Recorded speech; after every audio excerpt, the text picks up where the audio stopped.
Hello again, friends and loyal Wolfpack members. Chaos Wolf here with the Mighty Ducky, and welcome back to episode 8 of Zero to Hero, the series where we go from space crap-out pilot to hopefully one day God amongst the stars. And you may be wondering, Chaos, you put up a Zero to Hero episode not that long ago. How come you're being so nice to us and giving us yet another Zero to Hero episode?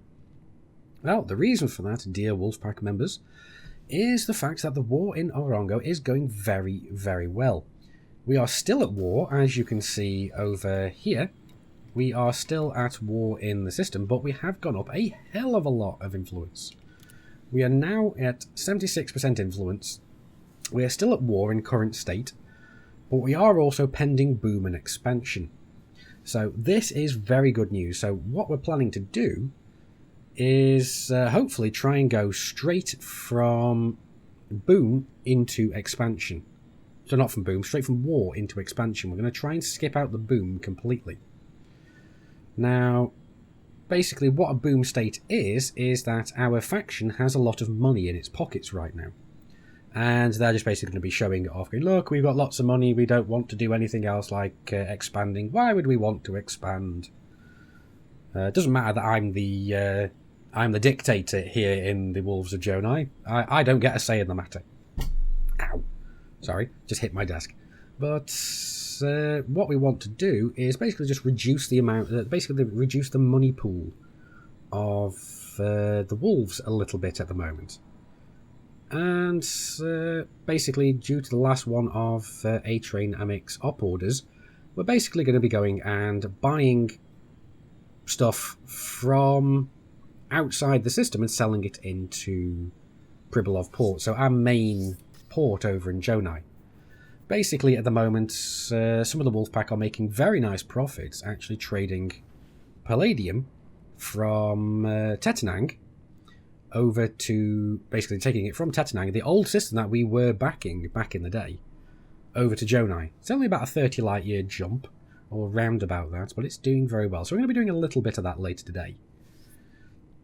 But one of the things I am really happy about is that, yes, the war's still going on, but we've basically got that much influence, we've taken over the system. The eagle-eyed among you would have noticed this already, because I'm sitting here in Pudwell Gyorai City, which was controlled by the OI, or the Onorongo Incorporated. I'm going to be referring to them as OI from now on, so if you have a look down here, it's the bottom left, you'll see that it says Pudwell Gyorai City, the Wolves of Jonai. So now we own this station. We also own the system, so which is awesome. Because as you can see, if I go back, I am still wanted with Onorongo Inc. So with the OI, I'm still wanted with them. But I am not wanted in the system. And that is because all the system authority now belong to us. We have taken over system security in this system, so that is amazing.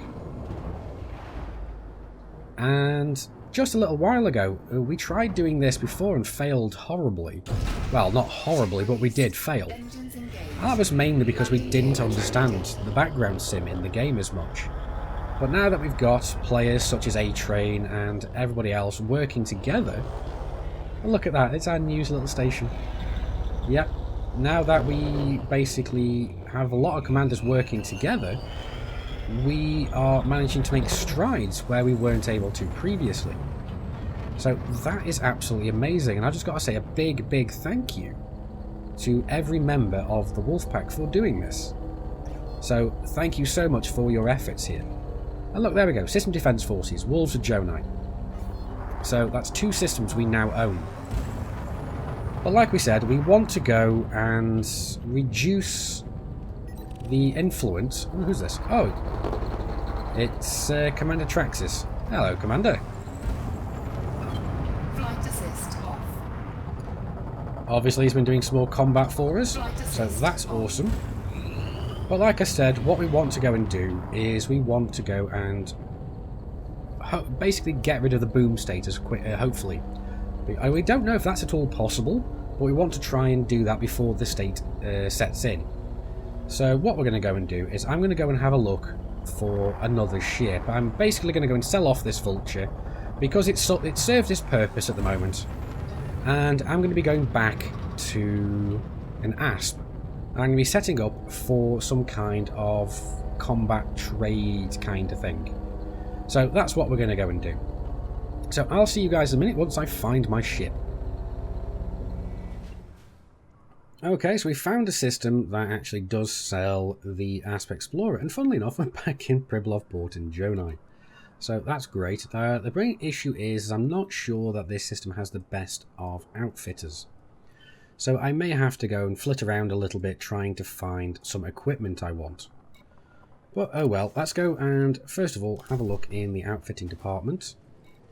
And as always, I'm just going to go and sell everything off my ship before we sell it, to basically minimise the amount of credits we're losing upon selling the ship. So again, I'll see you guys in a minute. There we go. So that's our ship completely stripped bare. Now, I've not bothered trying to match the basically the module classes anymore. I really don't know if that loses me any more extra money. I don't care anymore, so it doesn't really bother me. So let's come out and let's go into... Basically, let's go into the shipyard and let's go and get ourselves our...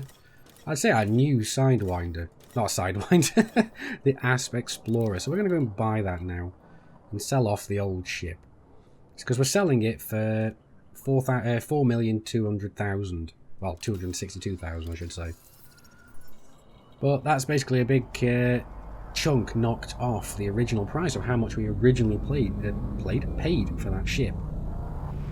Here we go. We are now in our brand new ASP Explorer. Now, yes, we've had an ASP Explorer before, but we're doing this a little bit differently this time. So let's go and have a look at what we can do. So let's go into the outfitting department. Let's have a look first at the internals. Can we buy a decent frameshift drive? Let's go to class descending. Oh, we can actually buy the A5, so that is awesome. We have enough money to do that, and that's one of the things I really want to do, because that's going to help us getting a decent jump range. Right, so we're obviously going to need a better power plant, although I'm not sure how much we're going to need that at the moment. So what we're going to do is I'm going to go and upgrade a few other things first, and let's say D5s, let's go to those for now. Let's almost go for an Explorer build, just get the jump range out there. I'm obviously going to have the better shields, but I'm going to try and get a better jump range out of it.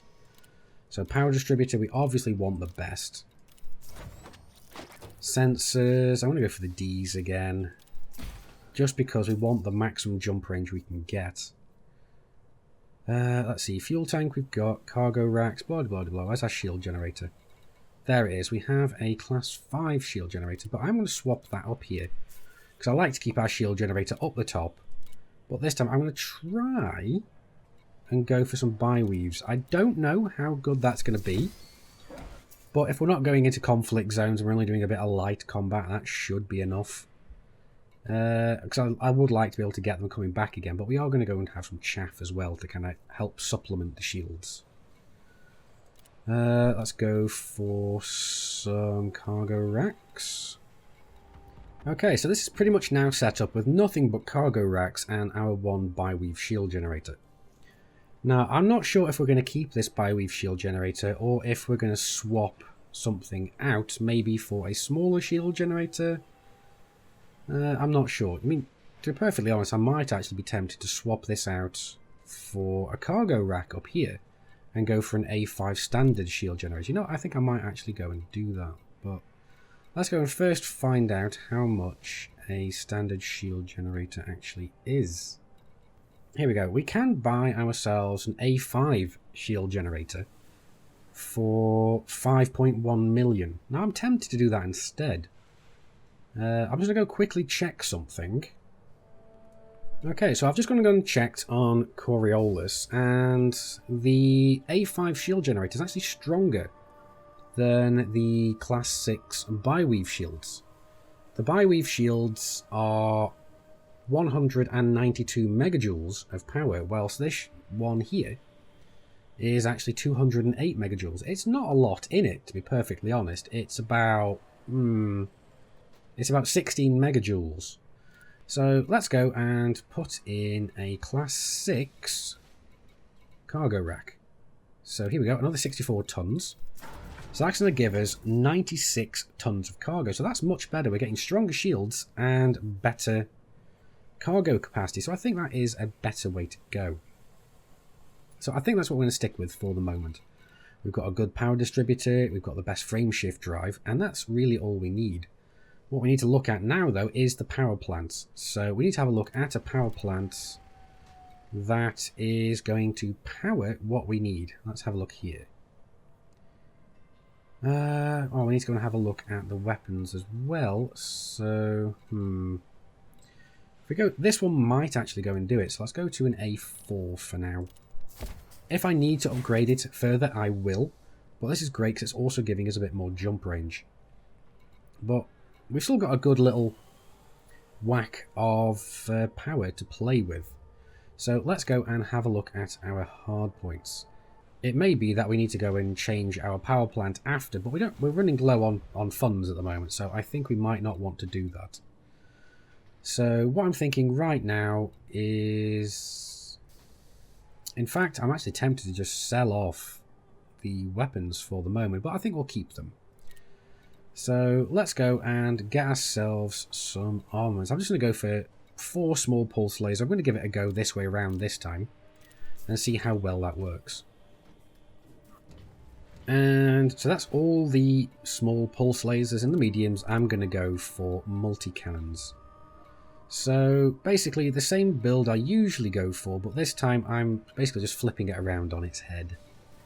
And we're still close to the powers, so I'm not overly worried. So let's go and have a look at... So we're not even going to be losing much money or anything on a couple of shield boosters. Now, I am going to go for double chaff, but I am going to go and put the chaff elsewhere on the hull. I'm going to go put 1 chaff here. I just like the position there. And let's go and put the other one here.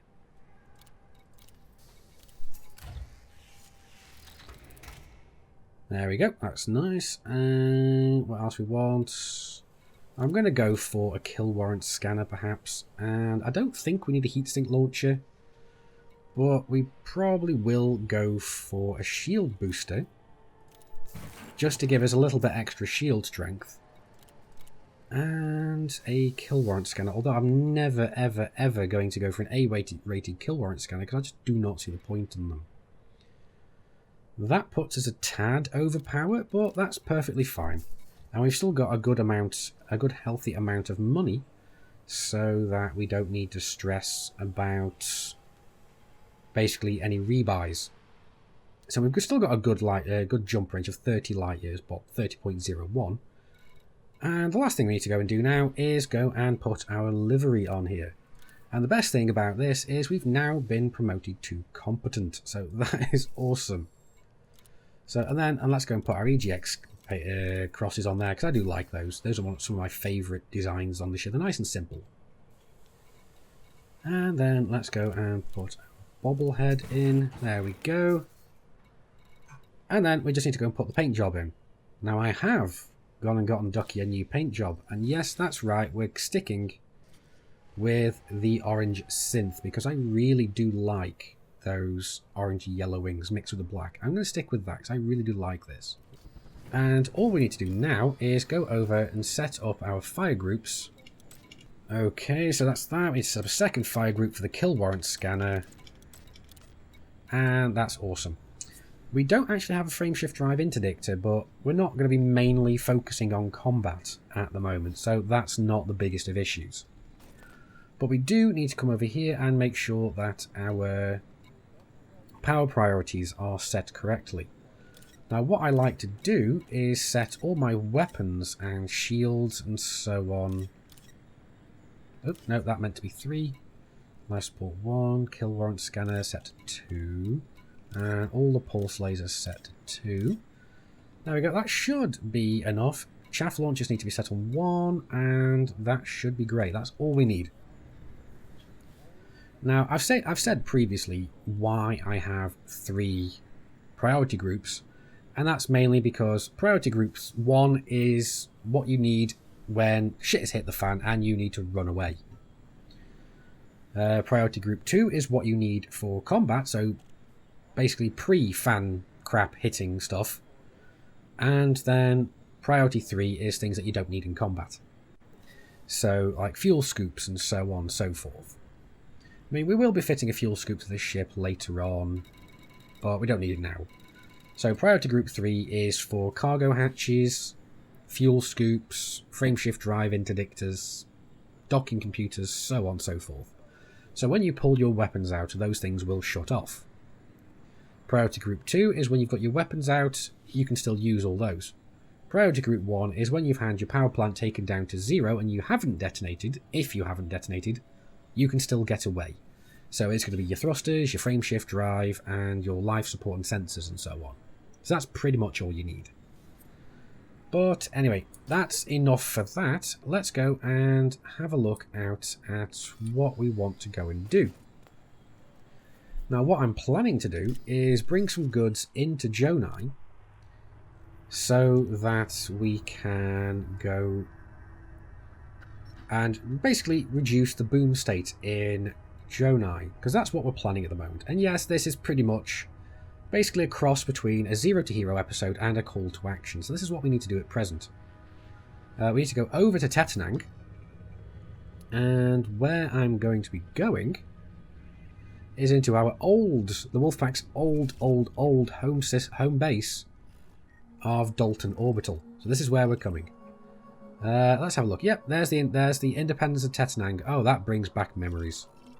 So let's go and plot a course to here. It's now only going to be one jump to get here, so that's awesome. Okay, so less than even a hop, skip, and a jump later, we are here in Tetanang and getting ready to basically come and dock in Dalton Orbital.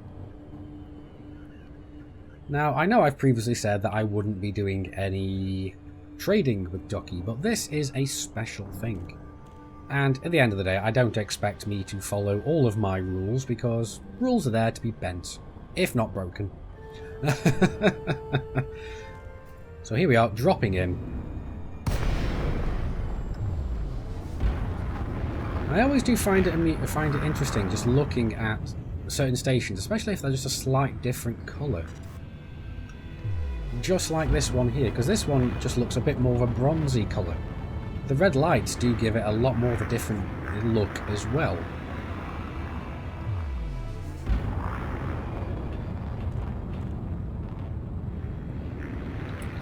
So let's get ourselves docking permission. Docking request granted.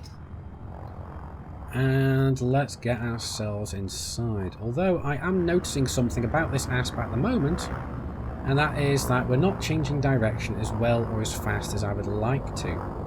So I may need to look into getting ourselves some better thrusters, because the manoeuvrability of the ship at the moment is a little lacking, but that's not surprising considering we only have D-rated thrusters. There we go. We'll basically get into the hangar whilst we are sorting out our basically all our business in the commodities market. Now what we're coming here for is palladium, because we can buy this for a good amount of money. It's actually a good way below the galactic average, so we can buy it for 13,210. That's about 300 odd credits below the galactic average, so that's fine. So let's go and buy this. Submit, yes please. So we filled up on 96 tons of palladium.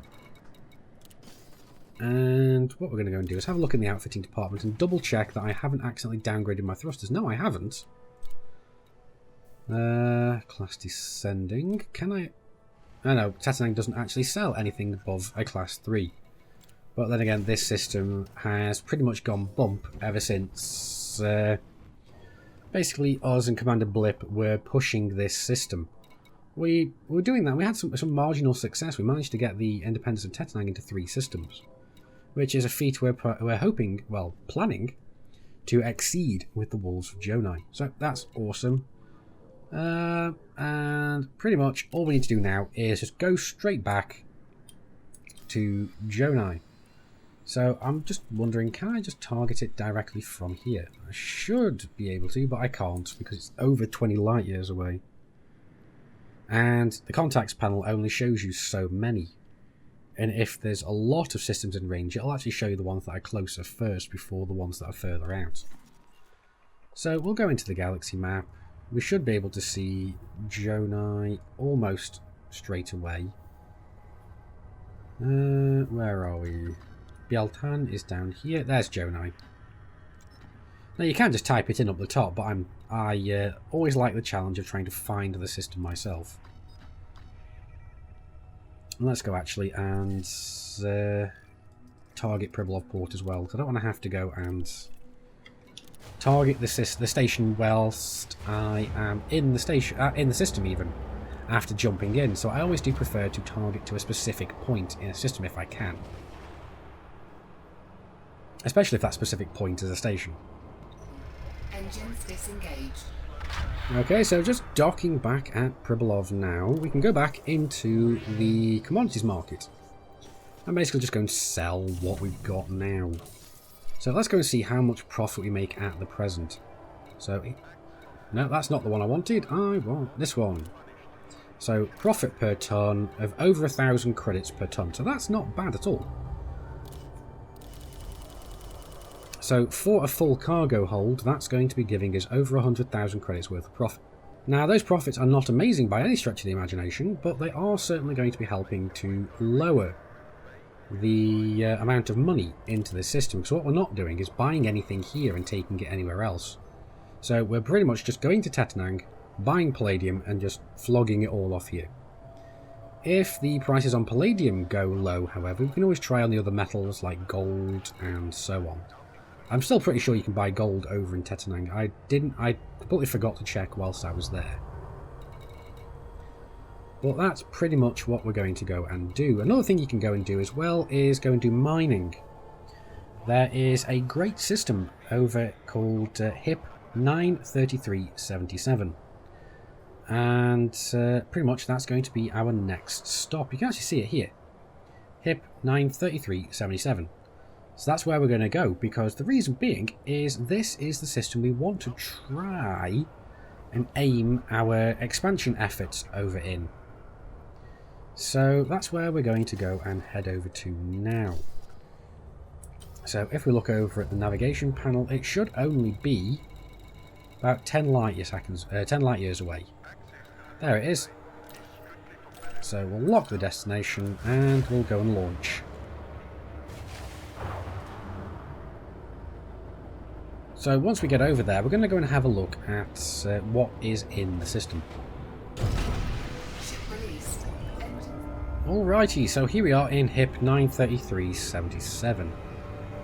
Basically our target system. But what I'm going to go and do is I'm going to go throttle down next to the star and basically just turn my butt to it. So I'm travelling away from the star, so I shouldn't be heating up all that much. What this is going to do is, if anybody tries to interdict me whilst I'm looking at the system map, they'll get a very and very unpleasant surprise.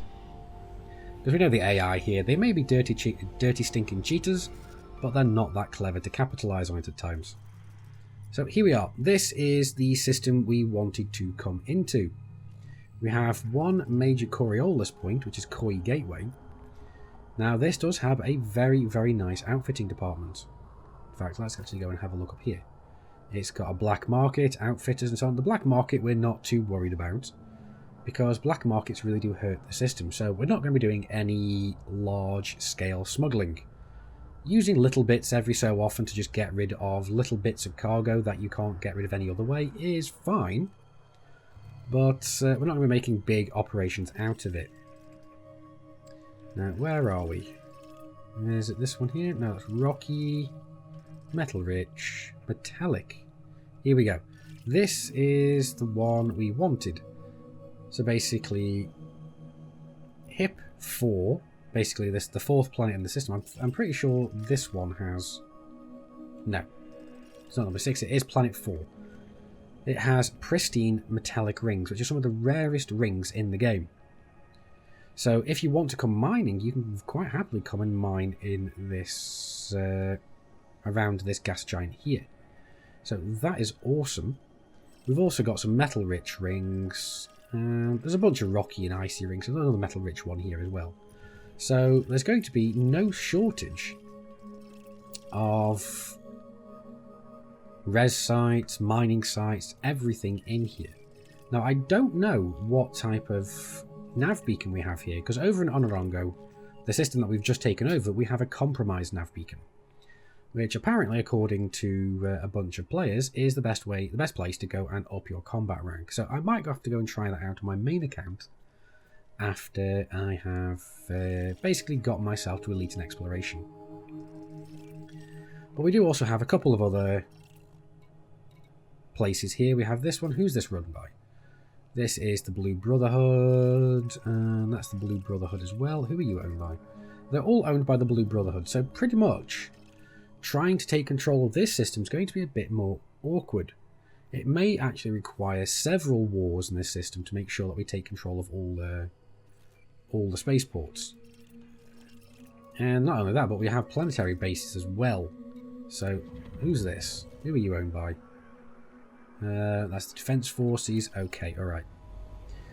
So what we want to do is try and take control of this system, but like we said previously, expansion is random. We don't get to choose where we expand, it just happens.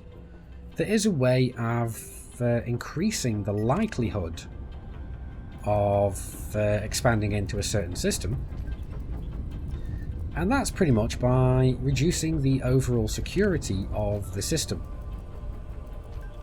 So what you'd want to go and do is come into a system and pretty much just go in and kill system authorities, kill traders, kill civilians, and do all this.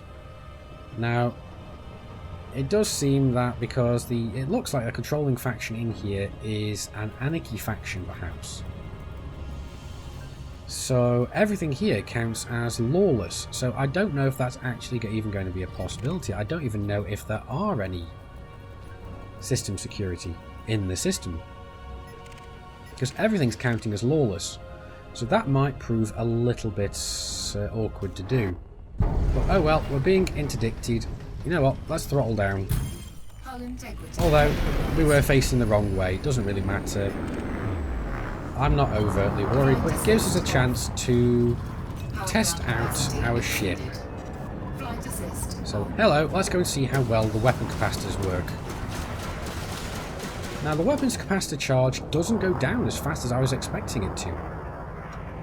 But at the very least, we do a lot more damage with our medium multi-cannons than maybe the 4. But there we go. Bye-bye. So that does seem very good. I might even actually swap out these pulse lasers for burst lasers, but we'll go and see. I'm probably not going to be upgrading them to anything else though. Well, it does seem that we can't go and get ourselves over here with basically affecting the security of the system, because if I am correct, let's go and have a look in the system map again. Because I completely didn't think to check whilst we were here. Yes, this is now an anarchy system. So that's interesting. So that's going to basically provide us a unique little problem here. We can't go and kill authority vessels and civilians here because everybody's lawless. So there's not a lot we can do. So they are pretty much a pirate faction. So they do seem like they're possibly backed by players, I don't know. But oh well. If not, then what we'll come in and do is we'll come in and basically back this faction here to try and boost up their rep. We'll do that by going and just doing missions for these guys. Let's go and actually see if we can find any in the local station. Ah, and there we go. There is actually a compromised nav beacon in this system as well, so that's awesome. So one of the best ways I do think to actually go and reduce the influence of the controlling faction in this system, and at no cost to your wanted status as well, is to go and kill all ships in the area that are affiliated with the Blue Brotherhood. So that would be nice to go and do. But like I said, I don't know whether they are backed by players or not. If they are, then we may have to go and rethink the strategy, but for now, we'll basically keep that as is. But Docky is not going to be going into any compromised nav beacons anytime soon, especially in this ASP. If I was in my Vulture, perhaps, yes, but certainly not in this ASP. In fact, we're not going to be sitting around for that much longer around this space. We are going to be going back to Empire space, hopefully for next episode, if things don't go and change dramatically in Jonai and Onorongo again. So we'll go and see how that goes.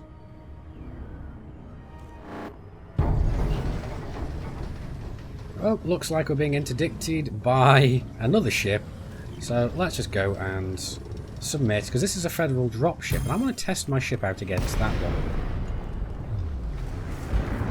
Power plant capacity exceeded. So let's go and target his power plant and get ready to go, because like I said, we're in a lawless system, so I'm not worried about pissing off the local authorities, because there are no local authorities to annoy. Let's drop some chaff, help basically keep our shields up as long as possible.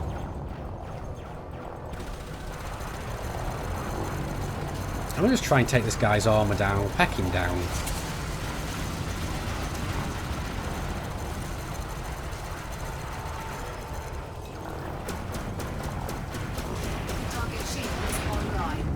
There we go, his shields are back down again.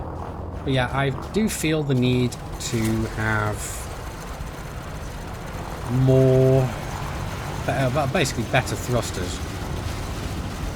Because they're not doing what I would like. Let's just change that out a little bit, try and get a few more pips into weapons and so on. We just need to take this guy down. We don't, because we don't have... There we go. Our shields are going to go down. Well, this guy's almost dead. There we go. He's gone.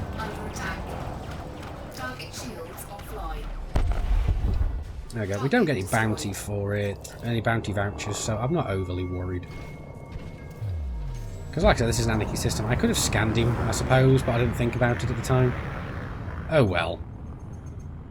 Let's go and get ourselves into the gateway. Frameshift drive charging.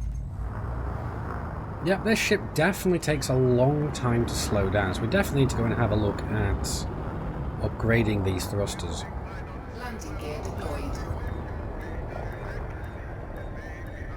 So eventually I wouldn't mind setting this up for a proper combat ship. But at the moment this is a very nice little ship for Docky, because it is basically a master of all, well, a jack of all trades ship. So let's get onto the docking pad, have a look into the bulletin board and see what kind of missions we have here. Here we go. So we want to do missions for the Democrats. Ooh, and they are actually a Federation faction as well, so that kind of works in a way. So what do they want? They want money. I might as well just do this. So yeah, there we go. Donate. It'll get you some faction with the Federation as well, so that's great. So we just want to go and come in here and do missions for the Democrats. We don't want to do it for the Exchange because those are lower down. I mean, theoretically we could do it for either, or even both, but the main reason I'm thinking about the Democrats is because then we'd have a concerted push on one faction here to go and reduce the Brotherhood faction here. Now again, like I said, I don't know if they are a player group or not. I somehow don't think they are though. But if they are, somebody please let me know in the comments so I can actually go and repeal this next episode. So yeah, just let me know if they in fact are. But oh well, so if you want to come and help out the future of the Wolfpack, maybe you can come and do this here. I don't know. The best thing to do is come over to our Anara page. A link is going to be in the video description. And there you can have a look at Commander A-Train Amic's operation updates. Now, what he details there is what basically our current plan is for the future expansion of the Walls of Jonai. Because, like I said last episode, we want to try and expand and preferably control at least 8 systems. Because that way we will be getting ourselves into the running of potentially becoming a power later on down the line. Now, if we had known this beforehand, we would have actually gone and focused our efforts on expansion rather than attempting to completely take over our home system. But I've subsequently given up on that idea because it's just too difficult to try and get other factions in the system up to a point where they could challenge us, because we've just got that much faction in the system. There's no real point worrying about it. But anyway guys, that's pretty much it for this episode. I do hope you've enjoyed it. It's been a little bit more sedate than usual, but I hope you will bear with me. We'll be back to normal proceedings fairly soon. But anyway guys, I've been Commander Chaos Wolf, you've been Epic, I will see you soon. And until then, Commanders, keep flying and stay shiny.